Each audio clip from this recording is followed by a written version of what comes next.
Selamat sore, perkenalkan nama saya Franciscus Dominikus Dilusi dengan NIM 2021110556. Saya merupakan mahasiswa program studi Ilmu Hukum, Fakultas Hukum, dan Sosial Humaneria Universitas Flores. Video ini dibuat sebagai bentuk pemenuhan tugas kuliah Filsafat Hukum yang diampu oleh Bapak Agustinus F. Pascalino Dadi, S.Phil, M. Hum. Dalam video ini, saya akan menjelaskan aliran Critical Legal Studies serta mengaitkannya dengan kasus pembunuhan bos rental mobil sebagai contoh penerapan teori dalam peristiwa hukum nyata. Baik, selanjutnya kita akan memasuki materi pembahasan. Critical Legal Studies, CLS, adalah aliran pemikiran hukum yang menolak positivisme dan liberalisme hukum, menganggap hukum tidak netral, objektif, atau bebas nilai, melainkan syarat dengan politik dan kepentingan kelompok dominan. CLS memandang hukum sebagai proyeksi sosial yang merefleksikan bias sosial, ekonomi, dan budaya, serta berusaha membongkar doktrin hukum untuk menunjukkan ketidakadilan dan ketimpangan yang tersembunyi di dalamnya.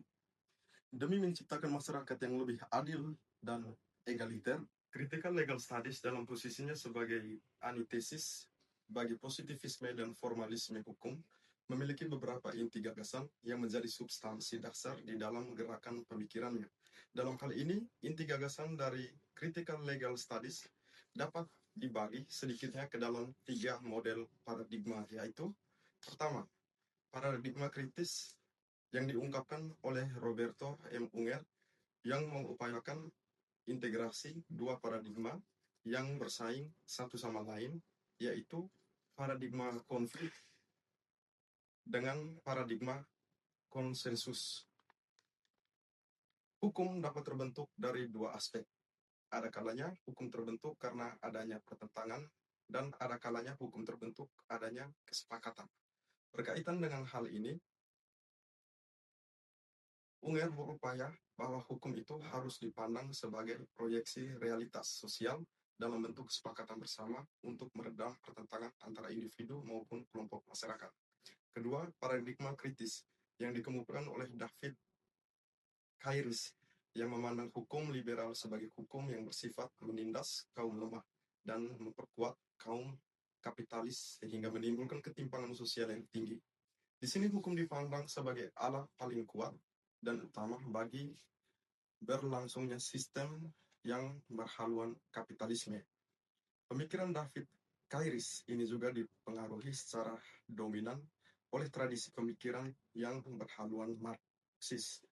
Ketiga, paradigma kritis yang diungkapkan oleh Duncan Kennedy mendasarkan pada metode ekletis yang digunakannya, yaitu pembaruan antara perspektif struktural fenomenologis dengan perspektif neo-Marxis. Dalam hal ini, Kennedy menyatukan dua perspektif tersebut untuk turut serta mengkonstruksi ulang dalam wujud pemikiran Critical Legal Studies.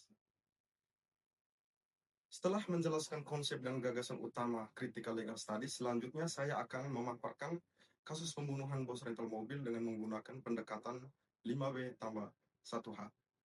Kasus ini merupakan peristiwa penembakan yang berujung pada pembunuhan bos rental mobil, yaitu Ilyas Abdurrahman, yang dilakukan oleh anggota TNI Angkatan Laut, yakni Kelasi Kepala Bambang Apri Atmojo bersama Sersan 1 Akbar Adil dan Sersan 1 Raswin Hermawan.